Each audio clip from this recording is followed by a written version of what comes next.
Okay, so we have a busy night, Glenn. I know you do. So if we could have 5 minutes at the end to sort of get ready for the next one. So maybe Yes, signing off at 6:55, that would be great. I don't think that's a problem at all. So Okay, whenever you're great. ready, yeah, I'll call the meeting to order at 6:03, and this is the special meeting for the Plan of Conservation and Development Subcommittee for Thursday, October 14, 2021. And the business is what Glenn is going to take us through now. So Glenn, I'll turn it right over to you. great. Thank you very much. If it's okay with the committee, what I'm going to do is share screen here because I have the booklet and materials. And so anybody who's here will be able to kind of follow along and kind of see what's going on. As you may recall, back in the summer, we decided to run a survey as part of the Plan of Conservation and Development. We refined the survey instrument. We went into the field with the survey from end of August to the beginning of October. And during that time period, we publicized in all sorts of different methods and got 432 responses to the survey, which I think is something that's quite good, I believe, for Kent. And so I think good feedback here overall. So my goal here tonight is to kind of just walk through the survey results. Feel free to interrupt at any time. And we can talk about those survey results, keeping an eye on the clock. And then at the end of the meeting, talk about our next steps, I think, going forward. Sound like a plan? Good. Good. So the most effective way that people found out about the survey was they heard about it or read about it online or through social media. So, you know, this is such a change from 10 years ago when press releases and other physical things were the way to go.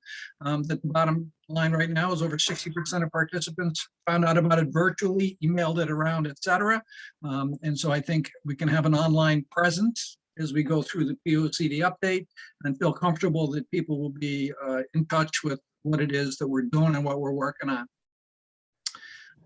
Just change this to single page. We asked people what their connection to Kent was. 64% were full-time residents, 7% were full owners, 7% were full-time resident renters, 3% housing provided by employers. So overall, what we have here is about 74% of the participants are full-time residents, and I would expect them to be very familiar with the community. 16% of people owned a second home in Kent, so they spend time here as well. So I think good knowledge about the community overall. More than about 50% had lived in Kent for 20 years or more, or owned property in Kent for 20 years or more. And I think several times throughout the survey, I felt there was a clear indication of what I would call the stickiness of Kent, that people love the community and love the things about it so much that, you know, they've been here and are happy to be here for quite some time.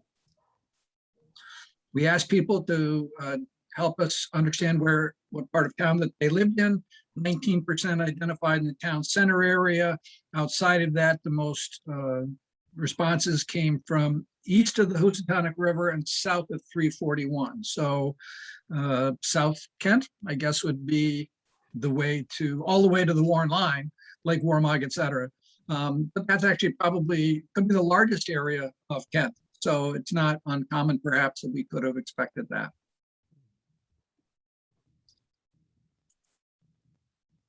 Interesting. Question 5, how important were the following factors in your decision to live in Kent? So these are the things that really resonated with people and said, this is, you know, a place where I would like to be. And community character, the overall ambiance, the reputation of the community, its appearance, its feeling, all of that tied in. And so it's from the weighted score, which is a function of the levels of importance that people assigned to this, as you can see, was well above what the other values or attributes were assigned. Other attributes that were important: housing type and value, town amenities and services, some of the locational aspects in terms of close to family, close to work, or, you know, moving with their partner or spouse, et cetera, are all tied in to these. But I think for our work going forward, it's pretty clear that people, and it shows up in other survey results as well, really appreciate the overall character of Kent. It was sticky for them, and I think it's sticky for other people as well. 87% of participants rated the overall quality of life as very good or excellent. And again, I think that's also a good sign and something for us to be aware of and build on as we go forward. 79% saw themselves living in Kent in 10 years. And when we asked people, well, if you don't, why not? And the issue was related to things that we might expect: age, affordability, whether or not, it'll continue to be a second home. For some people, lack of housing options or lack of support services. Some people just don't like winter. And some people are going to leave Connecticut for the tax implications, et cetera. But overall, people have been here for a long time. They love the community. They expect to be here for a long time in the future as well. We asked people to list up the 4 things in Kent they were proud of. It's funny, I just have to tell you, I wish that we had not asked this question, because with the level of responses that we got, and 4 prouds per person and 4 sorries, the amount of time it took to kind of weed through these. SurveyMonkey does have this feature called word cloud, where it counts, the number of words and how often they're used, and makes words used more often bigger. And whenever I've used that, but then read the responses, that really doesn't correlate well. It picks words that don't really capture the meaning. So I think that the best thing to do is what we've done here, and provided individual responses, which I think were shared with the commission in PDF form. So you can read these through and understand what I threw into the different categories. But the things that I saw jumping out from the results were, again, the sense of community in Kent, that people appreciate all the different facets of the community. It's not all physical in terms of physical characteristics, appearance, and attractiveness, although that's important, you'll see as that comes along. But it's also the feeling that people have that they're part of a community that means something to them. So that sense of community was the top rated. I got the most mentions. Then there are things related to character. But there's also elements of beauty and open space. So these 3 go together in some way, shape, or form. And if you do that, you end up with 375 or so responses in the physical characteristics. So I think it's important to keep that in mind. And then the town center was mentioned by a lot of people as something that they really like in terms of its overall impact on their feelings about Kent and what they like about the community. And then, as you can see, the list kind of gets smaller as you go down. And if you want to go through the prouds, the individual listing in more detail, you might pick up some other things that I didn't report here. But I think those are the main findings from the things in Kent that people are proud of. Now, the interesting part is for this yin, there's also a yang. And so the next question is, please, oops, I'm sorry, that was not what I meant to do. Please list up the 4 things in Kent that you are sorry about. Now, prouds are interesting because people sort of get a little wispy-eyed and think about prouds and the things that they really, really like in the community. And sorries almost brings out kind of a viper mentality. These are things that people consider to be irritants or bothersome, or gosh, I wish somebody would take care of this, which is amusing because sometimes people can take care of these things themselves, but they choose not to. So some of the things that came out that people are sorry about was businesses. Some of these were kind of interesting and amusing. They were the lack of a certain type of restaurant, or vacancies in the business area, or things that they wish that we could or should have in Kent. Recreation services and facilities were commonly mentioned. People felt that they wanted defined and improved recreational facilities. We have all this nature around us and all these wonderful opportunities. People kept talking about a swimming pool. They're not really fond, I guess, of Eddy Park, I guess it is. And activities for kids and things like that. So that was sort of interesting. Town center, again, also ties into the business issue. Ties into the streetscape or sidewalks discussion. Why can't we get this done? It seems like it's taken forever. You know, it shouldn't be this big a deal. Roads, traffic, and transportation. People really don't like the motorcycles and the noise and the other things like that. And then comments about affordability, just sort of the cost of living in Kent, or the fact that you know, in their economic decisions, if they decide not to shop at the IGA and they want to go to Milford for a big shop, that's you know, a distance, etc. So those were the main issues related to SARIs. And I think, again, some of these, as you go down the line, you'll see internet cell phone ended up as being an issue that some people wish that they had better service either in town or where they live, and some other comments as well. So then we asked people about some various town goals, and we asked them, how important are these goals to you? And the goals which floated towards the top were protecting natural resources, preserving open space, having adequate utility services. There's some concern expressed about electrical interruptions, that, you know, whenever there's a storm or something else like that, or it can also relate to other things, but this is one that was a surprise to me that it floated up the list. I didn't expect it to, but it did. And addressing sustainability and resiliency was highly rated. And then cultural assets such as historic resources, community events, and things that they think sort of enhance the quality of life in the community. So those were the top 5, and these weighted scores, again, simply reflect 2 points for very important, 1 point for somewhat important, and no points if it was no opinion or not very important. And that was simply used to sort of rank these. But it also gives you a sense of the relative differences between some of these and how close they are. So realistically, 0.01 in terms of the ranking of the top 5. There could be other ways to group these going forward. The next question we asked on this is, okay, well, how well do you think the town of Kent is doing at addressing these? And this was interesting because the top 5 in terms of performance were preserving open space, protecting natural resources. People feel the town's doing a good job in these areas, protecting cultural assets, providing quality education, and enhancing community character. So those are the top 5 there. And then what intrigued me about these is because we had symmetry between the 2 of them. What happens when we look at them together and start thinking about which ones, I'm just going to go ahead 1 page here for a second, which topics are we doing better on, better performance over on this side, or not addressing well, and which ones are important to residents or not important. And what we actually sort of see is some symmetry here.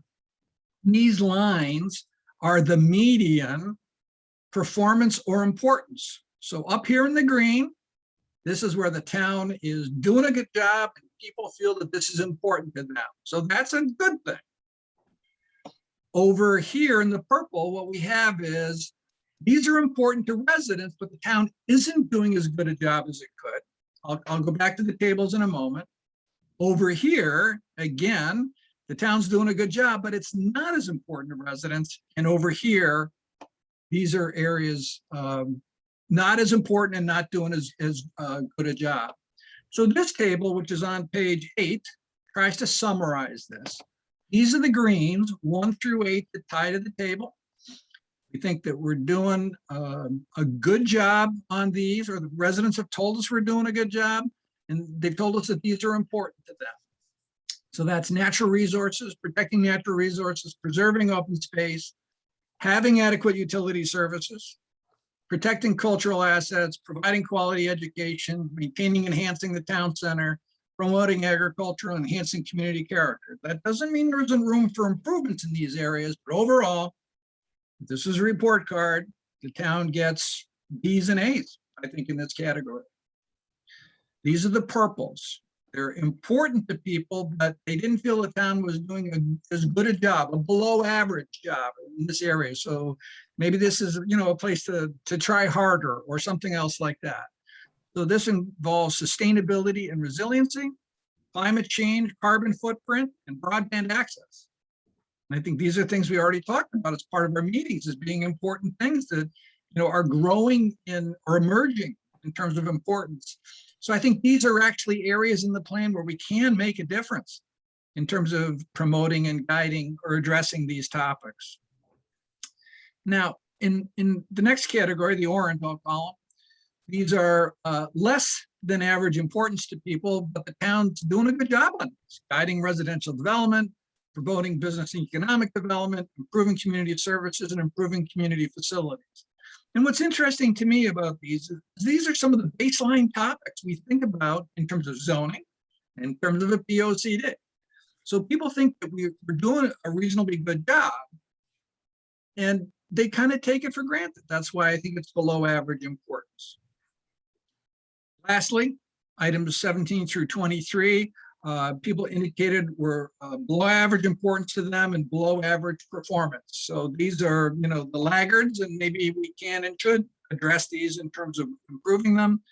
Wireless phone service, pedestrian bicycle options, housing choices, vehicular transportation, river access, vehicle charging stations, and promoting transit and rail options. I think the chart might just, I don't know that it would make it into the plan because the survey is really valid for the time period that it's taken.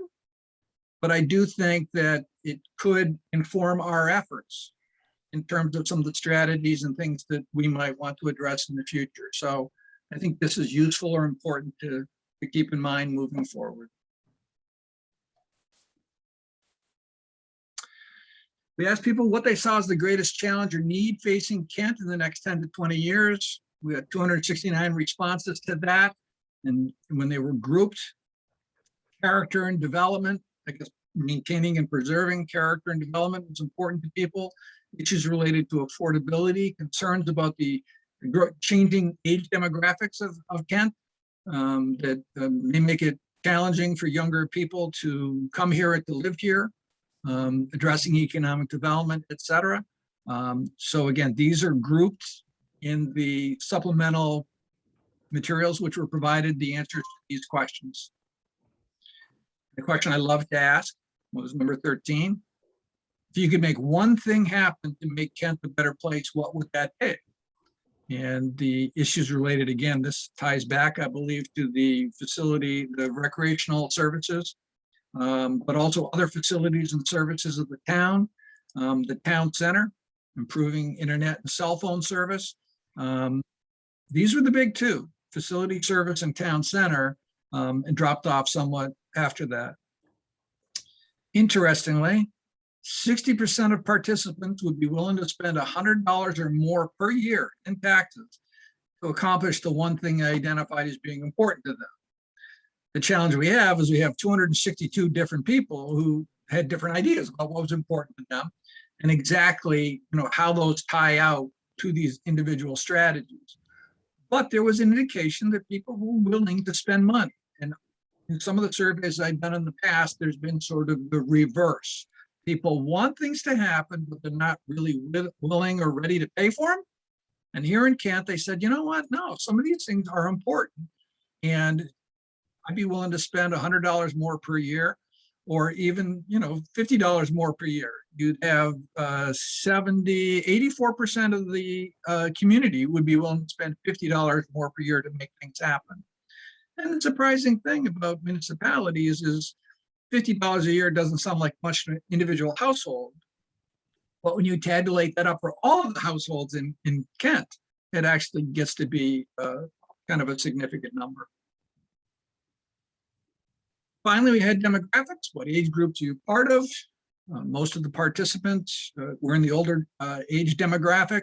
The most populated age group was 65 to 79, but if you take 55 to 64 or 55 to 79, you end up with 57% of the population in those age groups. Baby boomers, people who've lived here for a while, et cetera. What gender are you? 59% of the surveys came from females, submitted by females, 37% by male. I asked people how many children under the age of 18 they have living at home, and 78% said none. Again, it's kind of an indication of the age demographic in town and the changing age demographic in communities like Kent. And finally, the last question was other thoughts you'd like to share with us today. Thanks for asking was kind of the #1 response. And then some supplemental comments related to character, natural resources, open space, and sustainability. Some of the topics we'll be dealing with next as part of the plan. Amenities and facilities, town government, et cetera, sort of down the line. So those are the survey responses. Any questions or thoughts or anything like to discuss further? What do you think about, Glenn, the 29% number of people in the 35 to 54 range?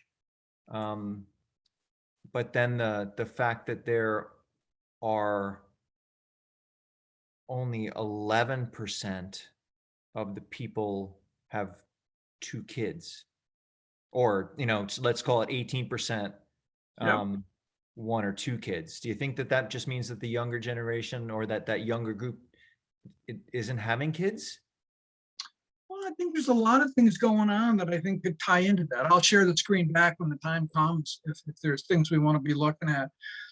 I mean, I think there's the economic scenario that has happened over the last 10 or 15 years in terms of the housing crisis and the impact that has had, cost of college debt, the high housing prices in Kent. These are elements which have repercussions on birth rates and things like that. So for many people, having a family has been delayed, and they've had fewer kids than they used to have historically. The New York Times ran an article some years ago that they used little figures, and it was an online presence, but they were sort of poking fun at the Ozzie and Harriet model of what families were like and what people expected them to be. A married couple with 2 children and a dog.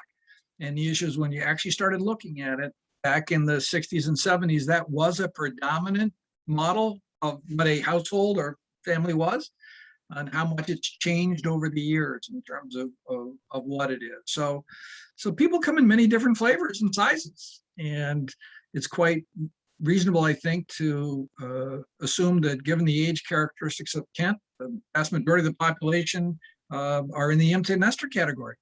And that's why we have 1 or 2 people per household for so many housing units overall. Yeah, that's that 78% number of respondents anyway, is a big number. Yeah. 78% over, what was it, over 70?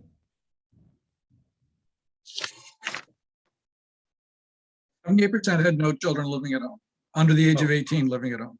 Yeah, okay. It's a big number.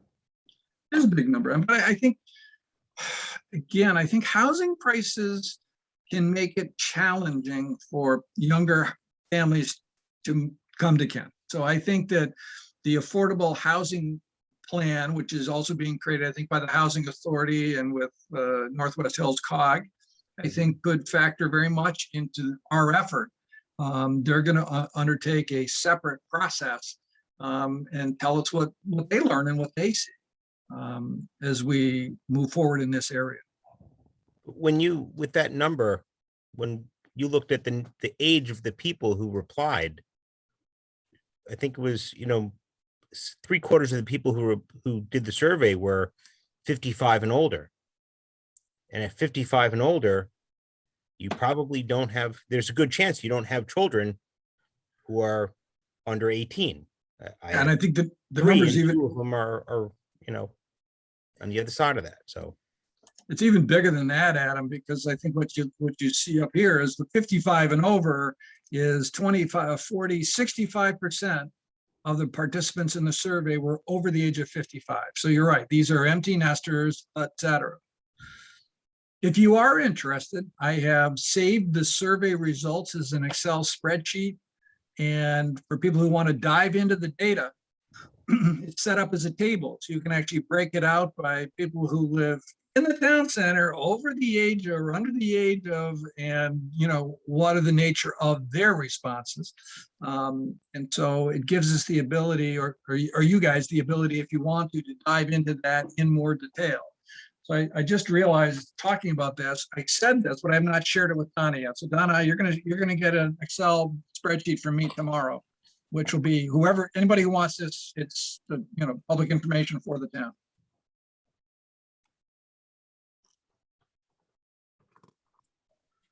Thank you. There's a consistent theme that people are looking for the community center in Kent. I think. Go ahead, Mark. I just said, it seems like there's a consistent theme that people are looking for a community center with a pool and health, facility. I think that, yes, was expressed. People also talked in the survey, the open-ended questions about, I wouldn't call it event space, but I guess there were symposiums in the past that speakers would come at, and people sort of enjoyed the fact that Kent was able to attract some of the alumni from, some of the schools in town, or people with connections to Kent, and to have these wonderful events, and, wishing we could do more of that, or maybe a place for seniors to hang out, or pools, recreation, etc. So that was something.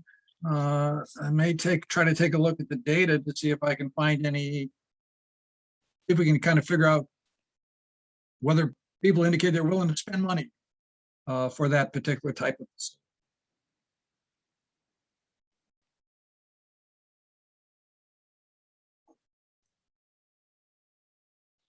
Matt, you may end up with a lot more time than you thought for your 7 o'clock meeting. Were there any surprises to you guys in the survey?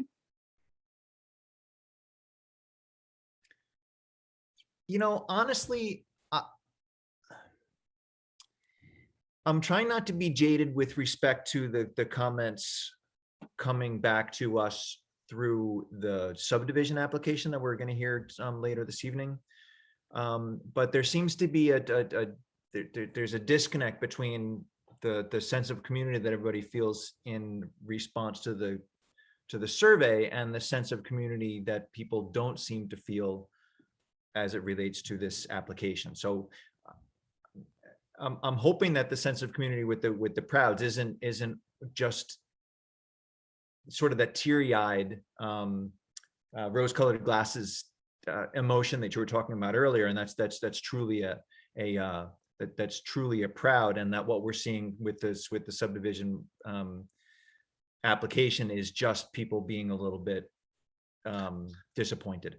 Yeah, I mean, I think my sense from reading a lot of the survey results was that character was very important to people. And it's unfortunate, but it seems that people took the Northern Gateway as sort of a given for years. And so from what I've heard, the property was in the market for at least a year, maybe 2. And, nobody recognized or thought about the warning signs about this. And then somebody decided to purchase it and develop. So the current POCD mentions the Northern Gateway and looking at it and addressing it. But it was also one of probably several hundred statements in the POCD in terms of strategies. So we probably had an opportunity to address that issue. And people now are expressing their frustration and taking it out on the commission. So it is certainly a challenging situation. And what do you think, Glenn, about an appropriate replacement for the word character? I struggle with that. As you're probably aware, the state legislature this past year modified the statutes to take the word character out and replaced it with the phrase physical site characteristics. And the reason that they did that was that they felt that word character in zoning was being used and weaponized to oppose development. And they felt that that wasn't right or fair. And so I think that it still is the word that resonates with people in the open-ended and everything else, that this is what people talk in their own words about. We may find ourselves still referring to character because it is important to people, is part of a discussion in the plan. But I think when we get from the planning aspects to the regulatory zoning and other stuff, I think that's now when we start to be careful. So we have to talk about, I think, the elements of character as being physical site characteristics, the sense of community, all these other things that make Kent sticky to people, but realize we can't always use that to oppose change that may be permitted by our zoning regulations, et cetera. So the commission's task is going to be challenging in the future with regard to that. Okay. I'm going to make a note of that, Matt, because I'm working now on the material that's going to come next to the committee in terms of discussing recommendations for the POCD. Mhm. And I have been using the word character. Let me go back and revisit that and see if I can find a better phraseology.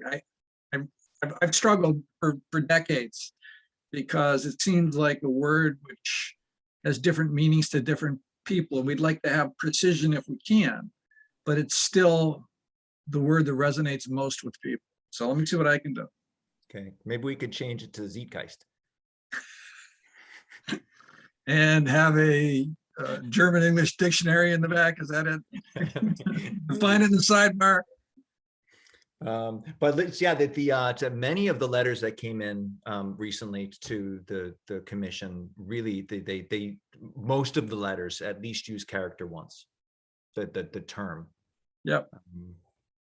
So it'll be interesting, and I think it will be important to try to address that not only in the regulations, but in the POCD as we get into the sort of regulatory aspect, as you said, Glenn. Yeah, let me think about it. I think it is important because, again, it seems so important to people, but it just, your comment, I mean, maybe there's a whole bunch of synonyms for what we're trying to talk about. It's the thing that differentiates Kent from other communities. It's apparent when people come into town and they say, oh, this place has a sense of place. It's got character. It's got ambiance. It attracted people to come here and purchase property and everything else. So when you start changing that word, no, it's like Harry Potter, right? You can't use the word Voldemort. So the name that shall not be spoken is what we're trying to, protect in our POCD or something. We'll have to figure out a way to kind of get at this. And Zeitgeist might be good. I don't know. I'll take a look. I mean, there's 120 different languages in the world, right, Matt? So I'm sure I'll come up with something. Great. Does any of the other members of the subcommittee have anything to say? Anything to add for Glenn? Any more comments? Then what are our next steps, Glenn? I think I'm ready to share materials with you. And well, we got Thanksgiving coming up roughly, like, was it probably 5 weeks out, Donna? Thanksgiving is November 25th and 26th. Yeah. So we're at, 1, 2, 3, 4. Yeah. So 6 Yeah, weeks 5 to weeks. think. 6 weeks. Is it 6? 1, 2, 3, 4, 5. So it's 6 weeks to Thanksgiving. If the commission, depending on your schedule and other things that you have going on, if we wanted to shoot for some time around then in the November 15th to maybe that week sometime for a meeting, my protocol would be I think there are 2 booklets that would be coming your way. I think one of which is related to conservation related strategies. And these are things like natural resources and open space and things that were in the 2013 POCD related to that as well. But I think we also need a separate booklet on this concept of sustainability. What is that? What does that mean? How does it tie into Kent? We've not had a chapter on this before, but it's really an area I think that we as a community need to start thinking about. So since conservation and sustainability share a bunch of elements, I figure it's best to kind of do them together. We may not get through them both at one meeting, but I think that that could be an opportunity for us. So I currently have right now November 18th held for Kent. That's our regular meeting, because the week before is the 11th for Veterans Day, and we're Gotcha. closed that day. Yep. So the 18th would be the regular meeting. Okay, And we should probably schedule this next meeting for a different evening so that we have, so that we're not constrained with time, by time. yeah, and I think if I think 2 meetings in a week is a burden for you and for Donna and for others. So if you wanted to, the week after Thanksgiving, Monday, Tuesday is what I call the 5th week of the month. There's sort of no boards and commissions. And so if you wanted to go for Monday, the 29th or Tuesday, the 30th, I would provide material. You could relax over a turkey dinner and read it through and ponder it and do something like that. If that doesn't work, we could go maybe the Thanksgiving week on the Tuesday. And I think I've got the same challenge you guys do, that with Thanksgiving, it's moving things around on the calendar. So I'd like to have a little bit more time, I think, to make sure I get this booklets well prepared. So do any of those dates resonate with the committee? Monday, the 29th is the first night of Hanukkah. Oh, thank you, Adam. It's not a great night. Yep. And for my family. the 30th is really no good for me. So the Tuesday of Thanksgiving week, the 23rd, was that something that you threw out? I did. Yes, Matt. That would be the best, I think, of all of those weeks. If that's okay with everybody else, but I know that's somewhat of a vacation week too. What about That's a good week for me. doing it sooner? Mark, can you say again? I said, what about the 9th? That's 4 weeks from now. I should give time and do it sooner. November 9th, I have a couple of meetings. Did you say November 9th? I have the possibility of ARB, the possibility of ZBA, and the Board of Selectmen's meeting are all on that night, because the week before that is Election Day. So all of Right. my meetings that would have been on that night have been pushed out another week. So for me, that wouldn't work.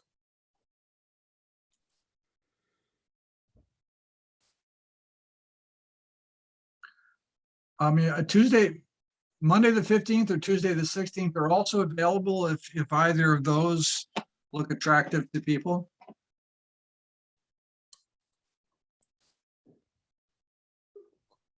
Both of those days could work for me. Donna, do you have a preference? Because you got to juggle other things as well. No, Fine I'm for me. good.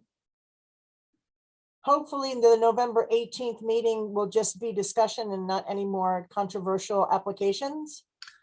So But that, everything so that should would be- be set up. So either one of those days would work for me. understood. That's 2 meetings for the commission though, for that week. So I'm sensitive to been in that scenario before. So we've got a couple of options out there. What's the committee's pleasure here?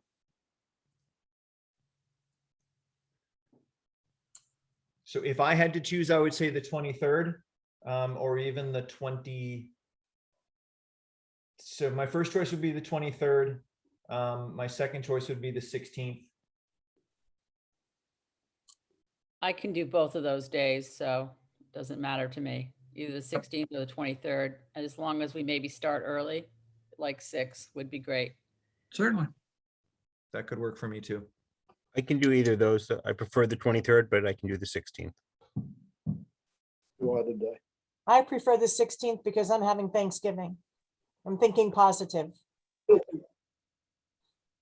But I will do either one. I mean, if you do it at 6 o'clock, I'm fine. So, you know, whatever you guys want to do, I'll make work.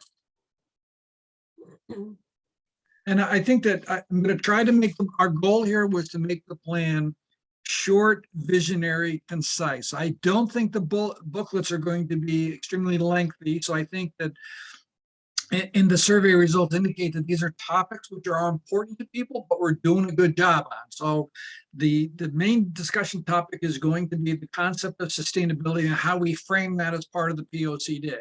So I'm sensitive to the fact that you have 2 meetings that week. We'll do our best to make it a productive meeting. If you want to go on the 16th, then I'll be ready. You'll get materials from me a week in advance of that, give you a week to review them.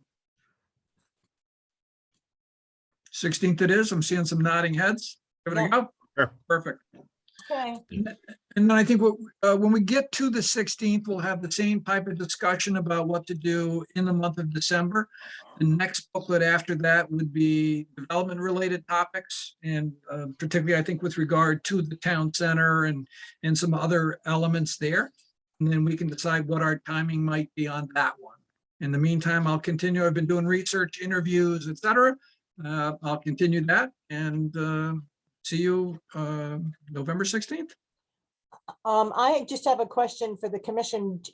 Do you want me to put out the survey results on the town's website?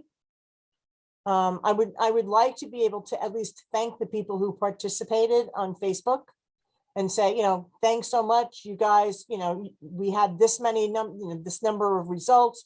If you want to review the survey results, you know, they're on the town's website. What do you think? Why wouldn't we want to put them out there? I think people who are interested can look.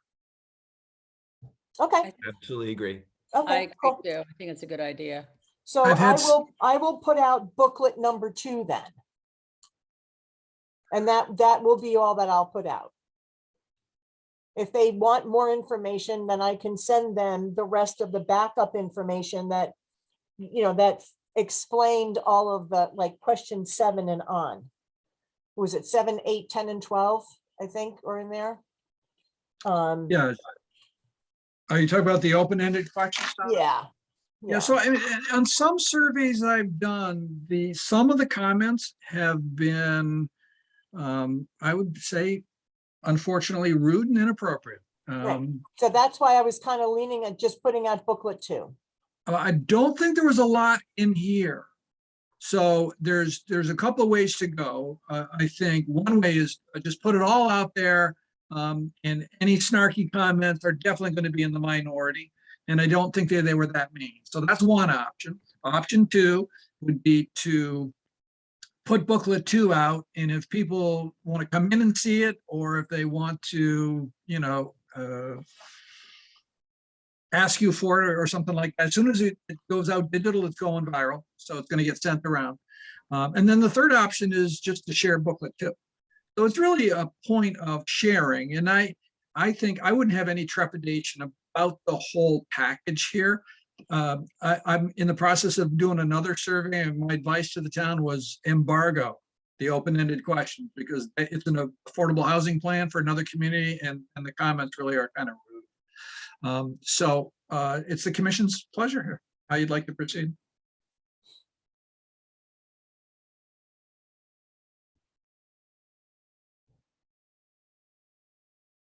However, for me, you know, you do booklet 2 or put the whole thing out and let people wade in if they want to wade in.